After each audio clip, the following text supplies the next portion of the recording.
நம்ம வீட்டுல சாலக்கிராம பெருமாள் 2 பேர் 4 பேர் 12 பேர் எத்தனை பேர் வேணா எழ பண்ணீங்க, என்ன பெருசா இருந்துட்டு போறார், இந்த அளவுல இருக்க போறாரா? இவர் தானே, இவர் ஏதோ சின்ன சிலாமூர்த்தி, பரவாசுதேவன் தான் அப்படின்னு நினைச்சுடாதே. அவன் இவன் என்று கூழேன்மின் நெஞ்சினால் நினைப்பான் எவன் அவனாகும் நீழ்கடல் வண்ணனே. அந்த பெருமான் போய் இவர் அவரா, இவர் ஏதோ நம்ம வீட்டுக்கு தகுந்த மாதிரி பெருமாள் வந்திருக்கார் நினைச்சுடாதே. இது பரவஸ்து. பரவஸ்துன்னு எங்கு வைகுந்தத்தில் எழுந்துள்ள இருக்கிறாரோ, வைகுண்டேது பரேலோகே ஸ்ரீயாசார்த்தன் ஜெகத்பதி ஆஸ்தே விட்டு ரச்சிந்தியாத்மா பக்தைஹி பாகவதை சக. அந்த அளப்பரி ஆரமுது அரங்கமேய வந்தனனாக எழுந்துள்ளினார். அரங்கமேய வந்தனன் ஸ்ரீரங்கநாத மமநாத அப்படின்னு அடியனுடைய குடிசைக்கு இதோ சாலக்கிராம வடிவத்தில் எழுந்துள்ளி இருக்கிறார். இதுதான் உண்மை. வைகுந்தநாதன் மூச்சு விட்டு இருப்பார்னா நம்பெருமாள் மூச்சு விடுவார், நம்பெருமாள் மூச்சு விட்டு இருக்காருனால் நம்ம கிரகத்தில் இருக்கக்கூடிய சாலக்கிராம பெருமாள் மூச்சு விட்டு கொண்டிருப்பார். மூச்சு உண்டுங்கிறார். அவர் மூச்சு விட்டு இருப்பார்னு தெரிஞ்சுக்கோ. அப்படின்னா அதனால கூட என்னெல்லாம் வந்துட்டு தெரியுமோ, பெட்டியில ஓட்டை இருக்கான்னு பாக்குறதுல இருந்து வரும். என்ன மூச்சு விடணுமே, எப்ப மூச்சு உண்டுன்னு சொல்லிட்டாரோ அப்ப மூச்சுண்டுக்கு தகுந்தா போல இருக்க வேண்டாமா? எந்த நேரத்துக்கு அவருக்கு அன்ன ஆகாரத்தை சமர்ப்பிக்கணுமோ சமர்ப்பிக்க வேண்டாமா? அப்ப திருமஞ்சனை சமர்ப்பிக்கும் போது மூச்சு முட்டிடுமேன்னு நினைக்க வேண்டாமா? கையில ஹாரத்தி தீபம் தூபத்தை காட்டுறோம்னால் இந்த புகை போய் மூச்சு முட்டுமே, ஒண்ணு கட்டமே இல்லை. மூச்சுண்டுன்னு நினைச்சுட்டு சம்பந்தப்பட்ட எல்லாத்தையும் பட்டியல் போடுங்க. 2 நாள் வீட்டு பாடம் எடுத்துக்கலாமா? அவருக்கு மூச்சு உண்டு. நம்ம கிரகத்துல இருக்கிற சாலக்கிராம பெருமாளுக்கு மூச்சு உண்டு. நிமிஷ போதுல ஒரு வார்த்தையில சொல்லிட்டார் சுவாமி. அப்படின்னா இருந்தா நான் எப்படியெல்லாம் நடந்துக்கணும், நான் இப்ப நடக்கிறதுல இருந்து அது இல்லேன்னு தோன்றதோன்னு 2 பட்டியல் போடலாமா? இப்ப நான் எப்படி நடந்துக்கிறேனோ அதை பார்த்தா மூச்சு இல்லைன்னு நடக்கிறாப்புல இருக்கு சுவாமி. இவருக்கு மூச்சு அடங்கிறதுக்குள்ளையாவது அந்த புத்தி வர வேண்டாமா? அதுக்காகத்தான் அவருக்கு மூச்சு உண்டுன்னு தெரிஞ்சுக்கோ. பிரம்ம தத்துவம்னு உண்டு. புரிய ஜெகநாத கஷேத்திரத்திலே நவகளையவர் அப்படின்னு ஒரு பெரிய உற்சவம் பண்ணுவா. நவனா புதிய, களையபரம்னா சரீரம். அந்த பெருமாள் மரத்துல எழுந்துள்ளி இருக்காரோ இல்லையோ, அங்க சக்கர தீர்த்தம்னு இருக்கு, கடல்லயே இருக்கிற சக்கர தீர்த்தம். அதுல அப்படியே ஒரு மரக்கட்டை முதந்து வரும். அதை போய் தேடிட்டு வருவா. முதல் நாள் மரக்கட்டை முதந்து வந்தது குண்டிச்சான அந்த மகாராணிக்கு பேர். அந்த மகாராணி கையில அவ எடுத்து கொடுத்து தான் அந்த பெருமாள் இவ்வளவு ஆச்சரியமா இருக்கார்.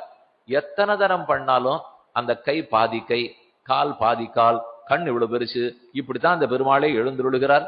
நீலாத்ரி நிவாசாயன்னு கொண்டாடிட்டு இருக்கோம். அந்த பெருமாளுக்கு நவகளையவர உற்சவங்கிறது இந்த திருமேனிய ஒரு 12 வருஷத்துல இருந்து 19 வருஷத்துக்கு ஒரு மாத்தி விடுவார். இதே திருமேனி நம்ம 1000 வருஷத்து பழைய திருமேனி பெரிய பெருமாள்கிட்ட சொல்றாப்பெல்லாம் இல்ல.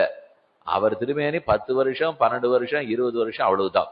அவரே ஒரு சமிஞை கொடுப்பார், நான் இப்போது மாத்தி கொள்ள போகிறேன். எப்பெல்லாம் தெரியாது. அவர் அதை ஒண்ணு சொல்லுவார். அதுக்கப்புறம் அந்த தாருவை தேடணும். அதுக்குன்னு ஒரு காடு வச்சிருக்கா. அந்த காட்டுல போய் தேடினால் அன்று சக்கர லாஞ்சனம் பண்ணப்பட்ட ஒரு மரம் கண்டபடும். அந்த அர்ச்சகர் தேடுறதுக்கு போனால் முத நாள் போனா கிடைக்காது, மறுநாள் போனா கிடைக்காது, அன்னைக்குதான் அது கிடைக்கும். அன்னைக்கு கிடைக்கிற அன்னைக்கு சக்கர லாஞ்சனம் போட்டிருப்பா. அந்த மரத்தை பார்த்து எடுத்துன்னு அதுக்குன்னு ஒரு இடம் இருக்கு, அதை வைத்து பூசித்து கொண்டிருந்தால் என்னைக்கு இந்த திருமேனிய மாத்தணும்னு அவர் விதிப்பார். அப்புறம் அதுக்கு வேண்டிய தச்சர்கள் யாரெல்லாம் உண்டு அவர்கள்லாம் அதே மாதிரி திருமேனியை வடிச்சுடுவா. அமாவாசை அன்னைக்கு நல்ல ராத்திரி இருட்டு, என்னைக்கு இருட்டா இருக்கும், அமாவாசை கிட்டக்க வரதான் இருட்டு. அந்த இருட்டு அன்னைக்கு ஊரடங்கு உத்தரவு போடப்பட்டு மின்சாரம் துண்டிக்கப்படும். எங்கேயும் இந்த ஊர் முழுக்க அந்த பக்கம் முழுக்கவே மின்சாரமே இருக்காது, ஒருத்தரும் விளக்கேற்ற முடியாது, கோவிலே இருண்டு இருக்கும்.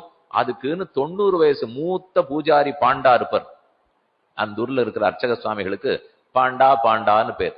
அவர்கள் உள்ள போவா, கண்ணை கட்டிடுவா. இந்த இருட்டுக்குள்ளேயும் கண்ணை கட்டி கொண்டு 2 திருமேனியும் 2 பக்கம் எழுந்துருள பண்ணப்பட்டிருக்கும். பழைய திருமேனி, புதிய திருமேனி. நவ களையவரம், நவன்னா புதுசு, களையவரம்னா திருமேனி. அதுக்கப்புறம் இந்த பெருமாளுடைய தொப்புளுக்கு பக்கத்திலே பிரம்ம தத்துவம்னு உள்ள ஒரு தத்துவம், அதுதான் பழசு. இந்த திருமேனி முழுக்க பழசு இல்ல. அந்த பிரம்ம தத்துவம் பழசா இருக்கிறத கையை வச்சு அவரால் எடுத்துட முடியும். கண்ணு தெரியாது, கண்ணு கட்டி இருக்கும். அதை எடுத்து இந்த பெருமாளுடைய திருநாபி கொப்பு உள்ள பொருத்திடுவார். அதுக்கப்புறம் மறுநாள் காத்தாலதான் வழக்கு போட முடியும், யாரா இருந்தாலும் சேவிக்க முடியும். அப்ப கேட்டு பாருங்க, மூச்சு சத்தம் கேட்கும்னுவாவா.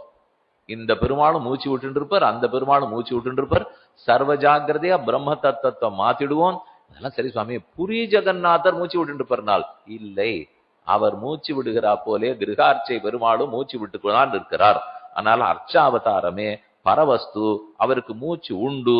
என்று நினைத்து கொண்டு திருவாராதனம் பண்ணணும்.